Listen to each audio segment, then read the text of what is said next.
us, we're really, really happy that at the end of the day, we can collaborate with our partners in Qatar here. As you know, Qatar is one of the leading exporters of oil and gas in the world, basically. And they've garnered a lot of experience in this area into which we can tap. We should have signed the agreement since 2010, but there was some delay, but we're glad that we finally signed it today. What it entails is development, tourism development in general, marketing and promotion. It also entails cooperation with private investors in the tourism sector and tourism investment in particular. As you know, right now we are faced with bed shortages. We have a lot of tourists, but we cannot meet the demand because we have limited quality beds. What this MOU is going to do is going to help us to look at private sector companies in the Gambia. For instance, Qatar National Hotels Company, we met them last year. Signing this contract means that they can now come to the Gambia and look at investing in the Gambia. Another part of course, is the link to the labor agreement, whereby we will look at staff in the Gambia in the tourism sector to come to Qatar and work. So there's a lot that we can do, in particular promotion and marketing. The Gambia's ambassador to Qatar, Ansoumana Jammeh, who set the tone few months upon taking office, has said that the agreements are just the beginning for something better to come. I think this trip here is of more significance than the last trip, and I am pretty sure that we will have more people coming, more investors coming to the Gambia, with the Emir giving instructions to this Qatari investors to come to the Gambia. These are directives that he has given to them to come to the Gambia, and I am happy that very soon we will have a Qatari ambassador in Gambia, which is very, very, very important, because once that ambassador is in the Gambia, he will be able to facilitate. Much from a country the Gambian leadership has always looked up to for inspiration. President Jammeh, in the meantime, has told journalists during a visit to the Qatar Foundation, which is the Emir's flagship for academic excellence, that Qatar's development is unprecedented. One thing also that is more important is investing in education. Because all these countries today that are advanced in science and technology, they are advanced because of education. And I've seen that this is unique, because I've not seen this anywhere in the world, where you have all world-renowned universities having a facility in one country. This is unique outside of the United States and others. So really, I congratulate my brother for the visionary leadership that he has. I learned something new here, you know. The foundation was established in 1995 by a decree of the Emir, and it focuses on education, science and research, and community development.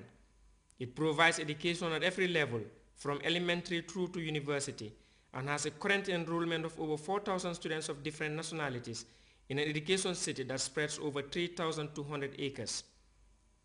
The Qatar Foundation also formed partnerships with world-renowned universities and organizations to address the core and specialized needs of its students. At the Grand Hyatt Hotel in Doha, President Jammeh granted audience to a Qatari investor who is exploring investment opportunities in the country's energy and fisheries sectors. This after closed-door talks between the CEO of Qatar's engineering and contracting firm and the Gambian leader.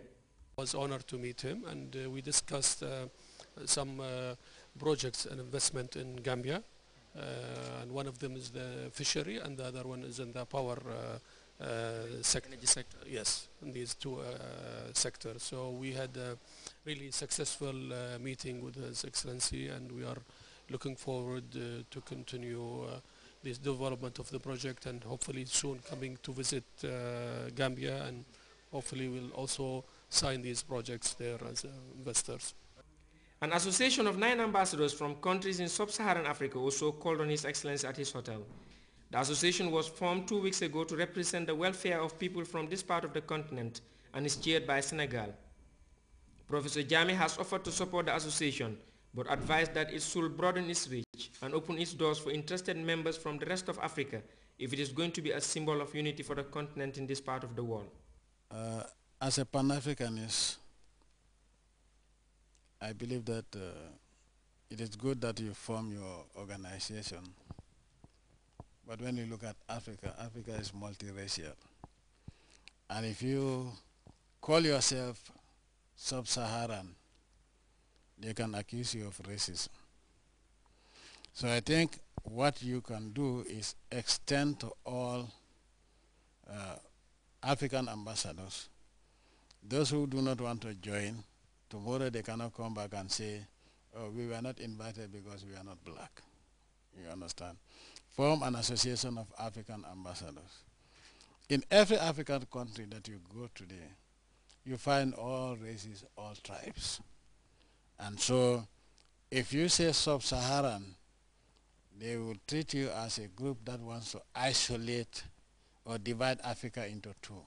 Because when you look, I think what you can do is call yourself Association of AU Ambassadors in Qatar. The president wrapped up activities with a meeting with the Gambian community in Qatar. At the meeting, Dr. Mamadou Tangai, who stepped in for him, expounded on the virtues of education and hard work, noting they are key to any success. He told the gathering that the president was grateful for the support he continues to receive from the Gambian populace, citing his last election victory as a clear testimony. The Secretary General and Head of the Civil Service, Dr. Njoguba, who spoke much earlier, also touched on the same issue. A number of them spoke at the ceremony with reference to the president's election victory, saying it has rich political significance and demonstrates the trust and love Gambians have for the president. Abdin Jai, GRTS. Meanwhile, the Independent Electoral Commission hereby gives notice that nominations of 48 candidates of the Alliance for Patriotic Reorientation and Construction for the office of Member of the National Assembly were received and accepted by the returning officers in the 7 administrative areas. The nomination of candidates to the office of Member of the National Assembly closes at 4 p.m. on Saturday, 10th March 2012. Well, our news crews were in the thick of things when those 48 APRC candidates received approval from the IEC to contest the forthcoming National Assembly polls. Our Ibrahim Balde, who was in Banjul, where the 3 APRC candidates formalized their bids to return to the legislature, starts our news coverage of the 3-day process. As a staggering 21,178 registered voters, the city is divided into 3 constituencies. The largest in terms of population density is Banjul Central. Ever since colonial rule, the city had to cope with poor infrastructure and stunted growth, something the current crop of leaders in the city bemoans. At the IEC Banjul office, the APRC candidates, accompanied by the ruling party's heavyweight, handed in their nomination papers for the National Assembly election scheduled to take place on March 29th. Having certified the papers, the IEC Commissioner Amadou Diop gave the 3 nominations by the APRC a clean bill of health. He is seeking re-election after realizing that he has some unfinished development programs. The Banjul candidate is not a new man in politics. The city, he went on, is enjoying some positive changes thanks to the president, His Excellency Sir Professor Alhaji Dr. A.J.J. Jammeh. So what is his take on his second-term mandate? We thank the President, Sir Professor Dr. Alhaji A.J.J. Jammeh, for being so sensitive to the National Assembly, because when this was mentioned at the joint debates and it was bombarded over and over again, he decided to come to the field to have first-hand information. So he came down, we took a walk around Banjul North. He looked at the complaints of the electorates, and as of now you could see the huge construction works that is going on. The city's main roads and streets are being reconstructed, and the candidates see the forthcoming National Assembly election as a chance to solidify the bonds that bind them. My priority for the second term is Banjul, particularly Banjul Central, because the community, all the community, you know, they are behind me. And though, you know, we cannot bring, let's say, big projects or whatever, but definitely we will liaise with our councillors and our able mayor, and you know, and try to see, you know, so what we can do in Banjul, you know, especially, you know, as you can see right now, you know, the streets are being done, and you know, our lights are being done, and the next thing that so we'll approach will be our gutters. So I think, you know, these are the priorities, you know, that we have, you know, that we're going to start with. In this election, the APRC candidates in Banjul have a point of convergence, which is basically infrastructure. I agree that infrastructure is the answer in Banjul.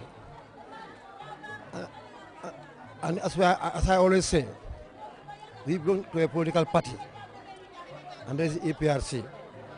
Thanks to the able leadership of His Excellency, Sir Professor Dr. Alhaji Jammeh, Banjul is always high in